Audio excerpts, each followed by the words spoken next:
এই মুহূর্তে যেটা দেখাবো, ময়দানে গোষ্ঠপালের মূর্তির নিচে ক্রীড়াবিদরা তাদের জাস্টিস ফর আরজিকর মুভমেন্ট শুরু হয়ে গেছে। ইতিমধ্যেই বিভিন্ন প্রাক্তন ক্রীড়াবিদ তারা উপস্থিত রয়েছেন, প্রাক্তন ফুটবলাররা হাজির আছেন। মনোরঞ্জন ভট্টাচার্য, গৌতম সরকার, গুরবক সিং, সোমা বিশ্বাস সহ এক ঝাঁক ক্রীড়াবিদ।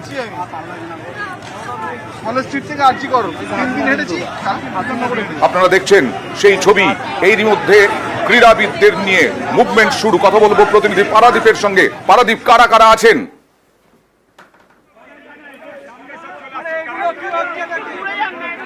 এই মুহূর্তে অয়ন গোষ্ঠপালের মূর্তির পাদদেশ থেকে ক্রীড়াবিদদের মিছিল, প্রতিবাদ মিছিল, সেই মিছিল কিন্তু বেরিয়ে বিধানসভার সামনে দিয়ে যাচ্ছে এবং এখানেও সেই কলকাতার অন্যান্য যেমন সর্বস্তরের মানুষ যেমন যারা রাস্তায় নেমেছেন তাদের মতো ক্রীড়াবিদরাও, ময়দানের মানুষজন তারাও কিন্তু এদিন মাঠে নামলেন, রাস্তায় নামলেন এবং প্রতিবাদে সোচ্চার হলেন।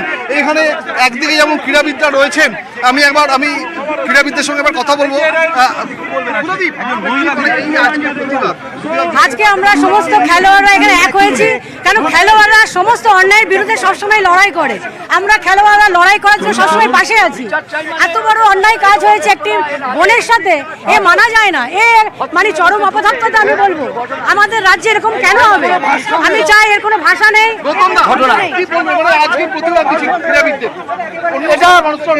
এটা অভাবনীয় বলবো না, এটা আমাদের আরো আগে হয়তো জরুরি ছিল, এটা হয়তো আরো একটু, এটা তো আরো জরুরি ছিল আগে, কিন্তু তবুও আজকে এটাই আমাদের সবার কাছে অত্যন্ত আনন্দের একদিক থেকে যে আজকে সমস্ত স্তরের ক্রীড়াবিদরা, সমস্ত ডিসিপ্লিনের ক্রীড়াবিদরা।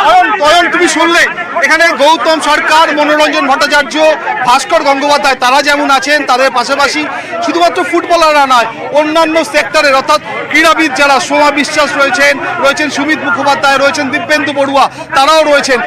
সমাজের অন্যান্য স্তরের মানুষজনদের তাদের আমরা দেখেছি, তারা এর আগে জাস্টিস ফর আরজিকর এই দাবিতে তারা রাস্তায় নেমেছেন এবং কোথাও গিয়ে ক্রীড়াবিদ যারা, বাংলার ক্রীড়াবিদ যারা, তারাও কিন্তু সব মানুষের মতো, সর্বস্তরের মানুষের মতো তারাও কিন্তু আজ রাস্তায় নামলেন এবং গোষ্ঠপালের মূর্তির পাদদেশ থেকে তাদের এই প্রতিবাদ মিছিল তারা নিয়ে যাচ্ছেন এবং বাবুঘাট পর্যন্ত নিয়ে যাবেন। নিয়ে গিয়ে সেখান থেকে ঘুরিয়ে আবারও সেই মিছিল কিন্তু এসে গোষ্ঠপালের মূর্তির পাদদেশে এসে থামবে। এবং এখানে যারা রয়েছেন, আমি একটু সোমা বিশ্বাসের সঙ্গে কথা বলবো।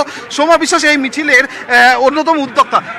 একটু জানতে চাইব, মানে এই আজকের এই প্রতিবাদ মিছিল, দেখো সবার ক্ষেত্রে প্রতিবাদ একটাই, জাস্টিস আর আমাদের নিরাপত্তা কি, এবং জাস্টিসটা যত তাড়াতাড়ি সম্ভব।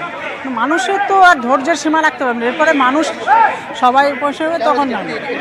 তো মানে সমাজের সর্বস্তরের মানুষ নেমেছে, আজকে ক্রীড়াবিদ তারাও নামলো, তো কোথাও গিয়ে কি মানে বিবেকের তাড়না এটা নাম? নিশ্চয়ই এখানে কাউকে স্পেশালি ইনভাইট করা হয়নি, যে যার আমাদের নিজেদের মধ্যে আলোচনা করতে করতে সবাই ডিসিশন নিয়েছে যে আমাদেরও প্রোটেস্ট করা উচিত।